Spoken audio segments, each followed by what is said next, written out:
O IPCA 15, índice considerado uma prévia da inflação oficial, registrou agora em setembro o menor valor para o mês desde o ano de 2009. Esta desaceleração se deve principalmente à queda do preço dos alimentos. Por isso, no quadro Momento da Economia de hoje, vamos falar sobre o que representa no nosso dia a dia esta desaceleração. Para explicar isso para a gente, está ao vivo aqui o economista e parceiro da TV Record, Edi Santos Amorim. Bom dia, obrigado pela presença mais uma vez. Bom dia, é um imenso prazer e é satisfatório dizer o seguinte, que os alimentos, o principal alimento da cesta básica dos brasileiros, começam a ter uma deflação, ou seja, uma pequena redução em relação aos preços. A gente ouve muito falar em IPCA. O que é o IPCA 15?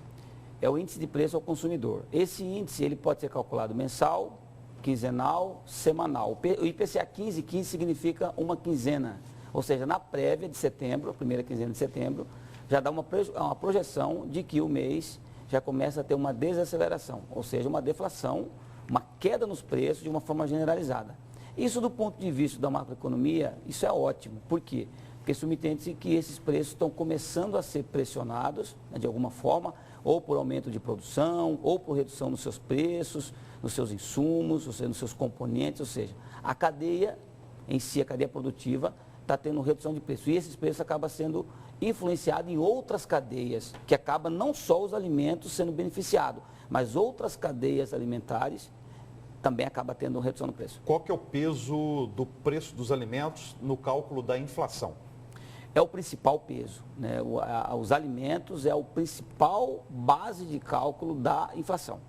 Ou seja, e isso acaba refletindo em outras cadeias, principalmente no bolso dos consumidores. Ou seja, essa pequena redução de 0,01 nos alimentos vai influenciar diretamente na redução da batata, da cebola, do feijão carioca, que vai ter uma redução de quase 7%.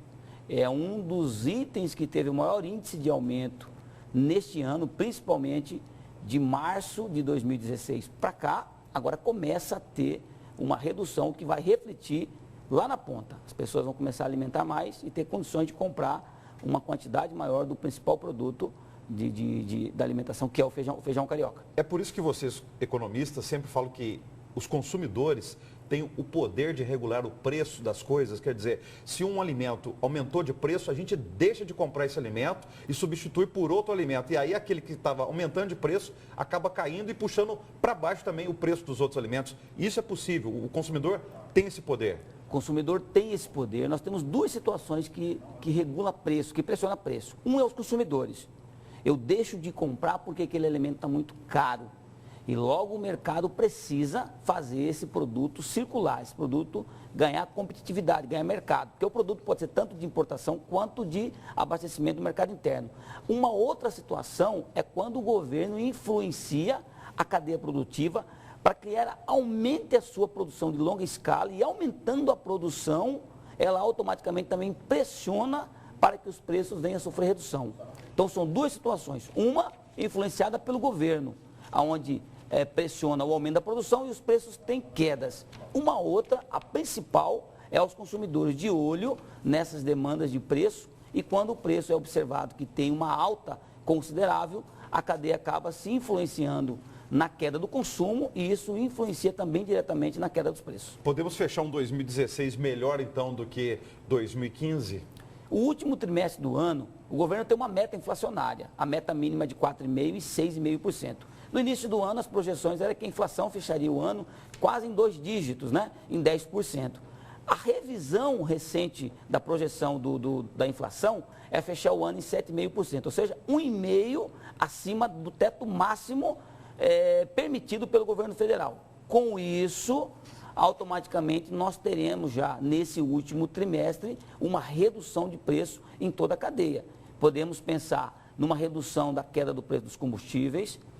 Em relação à queda do transporte, já tivemos queda também nas passagens aéreas nesse mês de setembro, ou seja, já poderemos ter quedas no preço agora no consumo, no varejo, por exemplo, calçados, confecções, ou seja, quando há uma redução em qualquer cadeia produtiva em relação a preço, ela acaba beneficiando todas outras cadeias produtivas.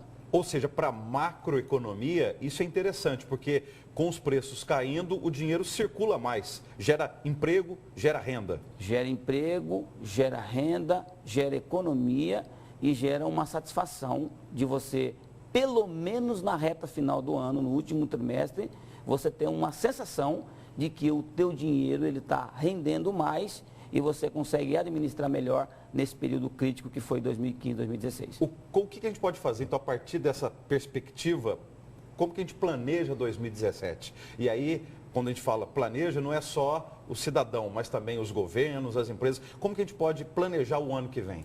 Todas as empresas já começam a pensar, já nesse último trimestre do ano, em passar esse ano, organizar e manter os últimos 3 meses e já fazer uma previsão para pelo menos um semestre do ano anterior. E os consumidores, pessoa física, sabem que o início do ano são os 3 primeiros meses, anos críticos, né? De muito imposto, de muita taxação. O ideal é você fazer uma previsão, pessoa física, já fazer uma previsão de gastos desse último trimestre, reduzindo ao máximo, né? Independente da redução do preço. E comprar exatamente, fazer aquilo que é o necessário. Ou seja, só interrompendo, mas assim, não se empolgar, principalmente os trabalhadores com o 13º salário agora em dezembro e gastar muito. Quer dizer, guardar porque no início do ano vem aqueles compromissos, como o senhor está dizendo aí, de impostos e outras despesas extras, como materiais escolares, por exemplo. 2017, o ano vai ser um pouco melhor em relação ao aumento de preços.